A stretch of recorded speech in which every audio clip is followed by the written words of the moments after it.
Good day, friends. Gerald here. Gerald wants to start a new little series, yeah, about nostalgia and favourite films and shows and things, yeah, from the 70s and the blimmin' 80s, yeah. And lately Gerald's got into this blimmin' show, man, which he's a love as a kid, man. And not this newfangled rubbish. We're talking about the blimmin' Incredible Hulk, yeah, the original TV series with Bill Bixby's, man. What a blimmin' show, man. What a show. And I'm not trying to disrespect that blimmin' Mark Ruffalo's with his blimmin' CGI rubbish. Yeah? I don't like the newfangled rubbish of blimmin' Incredible Hulks. But what are we talking about, friends? We're talking about the original series, man. Yeah? Unbelievable. Yeah? I mean, I'm watching it now. It's blimmin' brilliant, man. Yeah? For those of you who don't know, yeah? What's his name? I keep killing it. Bill Bixby, what's it? David Banner, yeah? David Banner is this blimmin' scientist, man. He's this genius. Well, he's not that much of a genius because he did a stupid thing, but anyhow. David Banner is this genius blimmin' scientist doctor, yeah? He wants to kind of find a secret of things. Well, I can't remember what it was. He puts himself in this blimmin' X-ray machine type thing, yeah? He exposes it. Well, I know this sounds stupid now, saying it. Blimmin' Bill Bixby, right? David Banner. I know it sounds stupid saying this now, because I just uncovered a blimmin' plot hole. David Banner wants to find a cure for something, I don't know. He puts himself inside a bloody X-ray machine, man. Exposes himself to gamma radiation, yeah? And this is the reason why I'm terrified of X-rays now, man. Because I think I'm going to get bloody turned into Bill Bixby and bloody Incredible Hulk Louis Ferrigno, yeah? Who was the only true Incredible Hulk. He puts himself inside this bloody machine, man, yeah? He presses a button, he lies there, yeah? Funny things start happening. He's exposed to gamma radiations, yeah? He thinks, didn't really do anything much, carry on with my day. What happens, friends? What happens? He starts walking around his daily life. I got a little coffee. He carries on his normal day, yeah? Something terrible happens. He gets bloody, he goes ballistic, yeah? He goes nuts, yeah? He gets hungry, yeah? Right? He gets right angry now about something. All of a sudden, his blimmin', his muscles start bulging out of his bloody shirt, man. His skin has gone green. His head has gone big. His hair's gone funny. Yeah, with a funny little wig. His whole face is green. His eyebrows are gone like Dennis Healy's bloody eyebrows, man. He's looking completely different, man. He's transformed into the Incredible Hulk. Louis Ferrigno's. Yeah, my blimmin' heroes, man.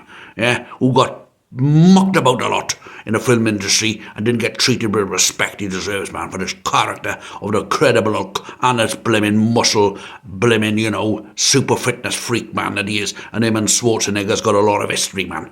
Yeah? And let me tell you something about Louis Ferrigno's. All right, I know Jackson's a bit tarnished now, but he trained Michael Jackson. I know it's a bit ironic to do his bloody show, which he never actually did because he was, brown bread. Yeah. So anyhow, this is the thing. So, I keep going, Bill Bixby. David Banner, yeah, realises, hang on a minute, I've just transformed an Incredible Hulk, all green and big and blimmin', monstrous. Yeah, blimmin' ruined my blimmin', I ruined my blimmin', Ralph Lauren shirt. I've just ruined another Ralph Lauren shirt, man. Bursting out, yeah, walking around in the semi-nude. All green and hungry, bushy eyebrows, big super eyebrows, right? Looking mean, lifting up things, throwing things around, acting right hungry, and he realises, hang on a minute, when I was Incredible Hulk, I blimmin' something terrible happened. Now, did I do it? Did I murder somebody when I was Incredible Hulk? What happened? He gets frightened. I don't know how he did it because I missed the first episode. basically, he's got to pretend he's dead. I mean, this is the blimmin' bizarre thing, man. What Bill Bixby does. Yeah? He even goes to visit his own little grave. How blimmin' morbid and macabre is that, man? And he's just saying, and I think it's brilliant little tagline, yeah. I keep calling him Bill Bixby. This is what I'm saying. David Banner, yeah, is on his search and his journey to find the raging beast within him and cure him of his blimmin' afflictions of turning into an incredible hulks and wrecking everything and traumatising everybody and blowing his lid and going ballistic, yeah, at the funniest of things, yeah, right, friends, yeah. What does he do? He's got to keep moving, man. He's got his little rucksack. He's got his little thermos flask, yeah. Right, it's the 1970s in bloody California, man. He don't need a coat. He just wears his little funny little chinos and his funny little stripy 1970s shirt, man. And he's always by the roadside, thumbing lifts up some poor bugger. Yeah. What does he do? He moves from little town to town on his little way, yeah, with little rucksacks, yeah. And he got a little guy. He always takes his friend with him, the little pianist, yeah, to indicate. And I got to, do the little demo, yeah, I'm going to put little Ralph down, little Alan down. He's there on the roadside, thumbing lifts with his little rucksack and his little thermos flask and his little pack of sandwiches, yeah, and his little crisps. No doubt they'll be probably Walkers, perhaps Walkers crisps, yeah, salt and vinegars, probably. And he's there, thumbing the lifts, begging for help, man. Of course, he can't tell anyone he's Bill Bixby. I mean, he can't tell anyone he's bloody David Banner. So you got to kind of modify his name everywhere he goes. So they don't, obviously there was no internet at the time, and the bloody technology was total shit, man. But obviously they probably had paper files. They didn't have bloody computers so much then. In the 70s, it was all bloody real rubbish. Yeah, real crap computers, man. You couldn't do nothing. Yeah, till the 1980s probably, and even now. And there's no internet then. So what does he do? I keep going to Bill Bixby. David Banner. He walks around. Yeah, he thumbs lifts from town to town. And of course, David Banner, he can't tell everyone he's a bloody scientist and a doctor and bloody super smart, even though he did a stupid thing getting in that bloody damn machine, which turned him into incredible. He can't tell people that. So what has he got to do? He's got to do, he's like a little migrant. Yeah? He's got to be off-grid. Yeah? He's got to be off-grid, man. So he walks into a little town, yeah? Thumbs a little lifty, yeah? Gets in a little funny little truck, yeah? He's all lovely and, friendly and calm and chilled out, man. But he's got a secret, man.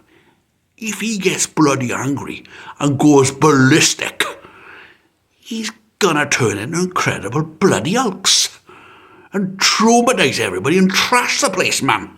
Yeah? Like they're bloody clowns in bloody, on a bloody ketamine in Wine Street. Right? And on a crack cocaine in bloody Wine Street. Yeah? So anyway, what does he do? He gets the thumbs and lifts. He goes to this little town. He meets somebody with a little bit of a problem. Or he gets into a problem himself. Somebody wants to beat him up. Thugs, muggers, criminals, mafias, yeah. They get them angry. And the funny thing is, I'll be watching this series again through fresh eyes. And this is the funny thing that I've noticed. When they start the show, right, they show like David Banner's. They show him, it could be a small thing. This is how this show traumatises you. It shows you a small thing, and you think, oh dear, could that be the thing that makes him go ballistic and trash the place and go absolutely apoplectic nuts, right? I feel like Bill Bixby and bloody David Banner myself about a Transformers all worked up today. Anyhow, friends, I'm actually quite good and chilled. I'm just in the zone with Stallone, right? So, this is what happens. He walks in a funny little town. Yeah? He goes to the garage. He wants a little kind of Coke, Coca-Colas. He puts some money in the machine, and when he jams, and he can't get his Coke, he can't get his soda, and they call it soda out there, stupid clowns. They call it, he can't get his soda out of the machine. And they think, oh shit, no.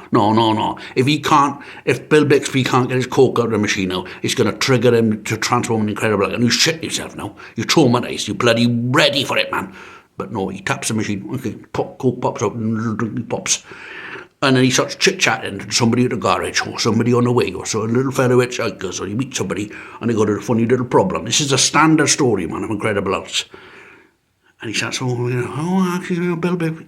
You can't say Bill Bixby. Oh, David. And he goes, this is what he does. He goes, what's your name, by the way? I'm David Branner. All right, David Branner. Yeah, okay, because he can't say David Banner, because he can Google him. Well, they can't Google him, there's no Google.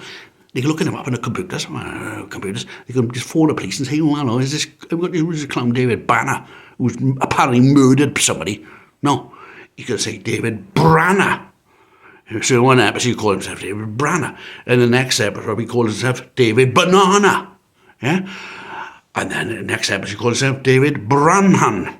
See? He's smart, David Banner, apart from getting the stupid bloody radioactive gamma ray machine. It's the stupidest thing he ever done, man. Anyhow, what happens? The scenarios. Something happens. If somebody wants a little bit of help, they've got a little problem, Banner tries to help them. And the thing is, because Banner can't say, by the way, David Branner, or David Banana, what, you help me out, friend. Do you want a little job?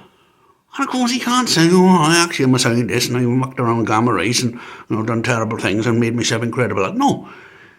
Banner's got to be off-grid. Yeah? He's got to be like a migrant. He's like a little migrant. Yeah? He's got to take the lowest jobs out there for cash in hand. And your good old cash in hand days. Yeah? The jails ever done it, Yeah? Right? He got to do cash in hand. So the only jobs he can get are menial jobs. I got so excited I tripped my bloody incredible out myself. He can only do the menial jobs. So I think, all right, David Branners, I got a job for you, yeah? As a little janitor, yeah, mopping the floors. And of course, this is David Banner. He's a scientist, man. He's genius. Well, he's not a genius, he's stupid, really, getting the machine. Anyhow, okay, David Branner. Because you helped me out, I can give you a little job mopping the floors. And he gets his little mop, and he's all bringing, he's like the grey man, and he's there mopping away, hoping to get his $20, hoping to get a little, nice little place to stay, and nice little, full English breakfast, or some waffles and bacon, or something funny like that, and just have to give him a little motel, and a little snog to eat, and a little bite to eat, yeah, right? What happens then? Of course, something funny happens, and bad people come along and start mucking him about, poking and prodding him, not knowing he's David Banner, not David Branner or David Banana, right? They poking and prodding him, being nasty to him, or being nasty to a little friend of his who give him the job. And it's always someone who give him a job, being nasty. Actually, it's like I've seen the things, like the blimmin' woman in a taxi film. She owes money or something, the mafiosos come along and say, I'm going to be horrible to you, whatever your name is, Rose, I'm going to be horrible to you, I'm going to beat you up, Branner sees this, David Banner, obviously it's David Branner, sees this and he goes, hang on a minute, hang on, please don't hurt my little friend, please don't hurt my little friend, and he said, get away, David Branner, whatever your name is, you clown, and punches him, start beating him up, and then what happens, of course, the eyes go. That's the first sign the eyes go. A little transformation happens. I mean, this is 1970s bloody CGI rubbish. The special effects are shit, man. There's no bloody Photoshop. There's no bloody, Adobe Acrobat or whatever. There's no bloody, what's that name? What's that bloody great software called? There's no, not Photoshop. There's no, the one made by them blimmin' rip-offs. What the hell's this bloody thing called, man? There's no Da Vinci blimmin', that software. There's no video editing stuff. There's not even Microsoft bloody Paint. There's not even Microsoft photo editor, Microsoft Movie Maker. Hadn't been made yet, right? Bloody Gates was still mucking about in college and rob everyone else's ideas, allegedly not true. He turns into the Hulk. He trashes the place. He picks the people up. He throws them around. He picks up the cars, throws them around. Yeah, he sorts out blimmin' 10 thugs. Yeah, and then he wakes up and he's transforming back into David Branners, right? And his little friend realises, hang on a minute, David Branner has just turned into a bloody 6-foot bloody monster, a green man with bushy eyebrows, like bloody Dennis Healy's. Trashed the place. What's going on? And of course, David Branner saying, actually, I am the Incredible Hulks, and if anything pisses me off, I turn into the bloody Hulk and I trash the place and wreck people and throw people around, and treat them like little play people, right? And I take them from there down to there, from there down to there. Oh, okay, David Branner, whatever your name is, I won't say nothing, I hope you find your little cures. And this is the funny thing. Every now and again, bloody Mr. McGee turns up. Mr. bloody McGee turns up, and he's this bloody nasty tabloid Sun-type reporter, who's got it in for bloody David Branners on Incredible Hulks. He's a sneaky little reporter from the National Enquirer or whatever it's called. Something trashy like that, man, who wants to dig the dirt on David Banners or Branners, Incredible Hulk Louis Ferrigno. He turns up, snooping about. Hello, I'm just doing a little report on this bloody Incredible Hulk person. What's going on? Have you seen him? Who is he? Is he David Branners or Banners, really? What's it all about? Snooping around, asking all the funny little questions to get the truth out, which he really knows anyhow because he's not stupid. Right? Who is bloody Incredible Hulk? Is it David Branner or somebody else? And this is the bloody gag that always gets me. The little snippet in the bloody intro where he goes, Mr. McGee, don't make me angry. You wouldn't like me when I'm angry. And that is the funniest thing ever, man.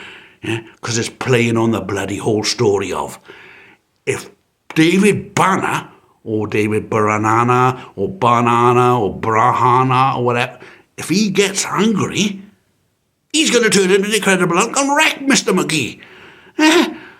Mr. McGee be bloody pulverised, man. He'd be beaten to a bloody pulp. He'd be only fit for chum for the bloody sharks, man. So that's how it's so funny how he says to Mr. McGee, don't make me angry. You wouldn't like me when I'm angry. What a right gag. Check it out, friends. If you've got Amazon Prime or Amazon Fire Sticks, man, you go into the guide, you scroll down, you got blimmin' Xena Warrior Princess, which is always a right gag and a good cheap thrill. You got $6 Million Man, which is, still good. But the thing is Incredible Hulk got, man, is that anticipation. Something goes wrong. Oh, he's just got a puncture in the car. Is this gonna send him ballistic? Oh, he can't get his coke out of the little pop machine with his little couple of cents in. Is that gonna send him ballistic? Whatever it is, he goes into the shop. David Banner, you get out, please. Is that gonna send him ballistic? No. You really think it is? You're traumatised. Is this gonna send him over the bloody edge, man? Is this gonna make him unhinged? Like Gerald is at the moment, friends. But I'm alright, really, friends. This is just a bit of a bloody gag. Anyhow, friends, check out the Incredible Hulk. And not this newfangled David, what's his name? Mark Ruffalo rubbish. I'm talking about the original series, man. And let me tell you something. Kenneth Johnson is involved with this. And he's also involved with it, $6 Million Man. And he's involved with another series Gerald's going to do a review on. V. Unbelievable, friends. Kenneth Johnson, I salute you, sir. I don't think you're with us anymore, friend, but you've been involved with some bloody great shows. Take care, friends. Gerald loves you to bits. Like, comment, subscribe, repost, share. Anything we need to promote Gerald. We need to promote the Gerald universe, not the Marvel universe. Pfft, yeah, the Gerald universe, friends. Yeah, we want to get it out there, man. I'm going to give my movie away for free. Gerald'sMission.com. Free, man. Promote it, please. I need blimmin' good little people. Yeah, I need, I need a little team of little pigeons. Yeah, I need a team of little budgerigars to tweet for me. Yeah, because they're very good in a computer. Yeah, thank you, friends. Gerald loves you bits. Join me on the live Friday, 11 o'clock, man. Friday, 11 o'clock show. I'm going to do the best I can to make it, friends. Like, comment, subscribe, repost. Yeah, be part of the community, man. It's unbelievable. It's off the hook. This is like Gerald Kubrick is a cult, but a good cult. And Charlotte Church is also a bit of a cult, but a good cult. Because she's lovely and kind, and I met her the other day, and she was very, very lovely and kind. And she got this great little retreat called The Dream Inn. Yeah, and it's for to chill out, man. And Gerald might see if he can get his way in there and help out with a few funny things, but probably won't. We'll probably be vetted out and won't all be allowed anywhere near the blimmin' place, man. Take care, friends. Have a great day. Thank you. Bye-bye.